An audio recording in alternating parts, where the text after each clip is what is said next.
വംശപരമ്പരയുടെ പിൻഗാമികളാണ്. അവരുടെ ഇടയിൽ ഇതിനകം ഒരു പേരുണ്ട്, ഇതിനകം ഒരു മുഖമുണ്ട്. ഒരു പുതിയ മഹാപുരോഹിതൻ തയ്യാറെടുക്കുകയാണ്. ഈ വസ്തുത ഒരു ചെറിയ കാര്യമല്ല. ബൈബിൾ അനുസരിച്ച് മഹാപുരോഹിതൻ മാത്രമാണ് പാപപരിഹാര ദിനത്തിൽ അതിവിശുദ്ധ സ്ഥലത്ത് പ്രവേശിച്ച് കരുണയുടെ സിംഹാസനത്തിൽ രക്തം തളിക്കാൻ കഴിയുന്ന ഭൂമിയിലെ ഏക മനുഷ്യൻ. ജനങ്ങൾക്കും ദൈവത്തിനും ഇടയിലുള്ള മധ്യസ്ഥനായിരുന്നു അദ്ദേഹം. ഇന്ന് ഇത് പ്രസക്തമായിരിക്കുന്നത് എന്തുകൊണ്ടാണ്?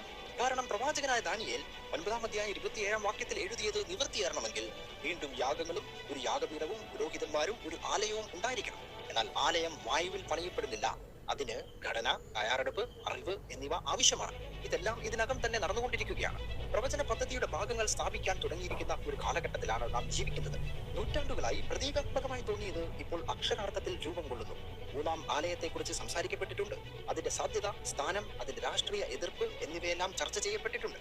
എന്നാൽ ഏറ്റവും അത്യാവശ്യമായ കാര്യത്തെക്കുറിച്ച് വളരെ കുറച്ചുപേർ മാത്രമേ സംസാരിക്കുന്നുള്ളൂ. ഒരു മഹാപുരോഹിതനില്ലാതെ ആലയത്തിന് പ്രവർത്തിക്കുവാൻ കഴിയില്ല. ഇന്ന് ഒരു പുതിയ പേര് തരംഗമാവുകയാണ്. ബറൂഖ് കഹാൻ, ഒരു റബ്ബി, വഹാനിമുകളുടെ പിൻഗാമി. മിഷ്ന, തൽമൂദ്, ഹലാഖ എന്നിവ പ്രകാരം ദൈവാലയ സേവന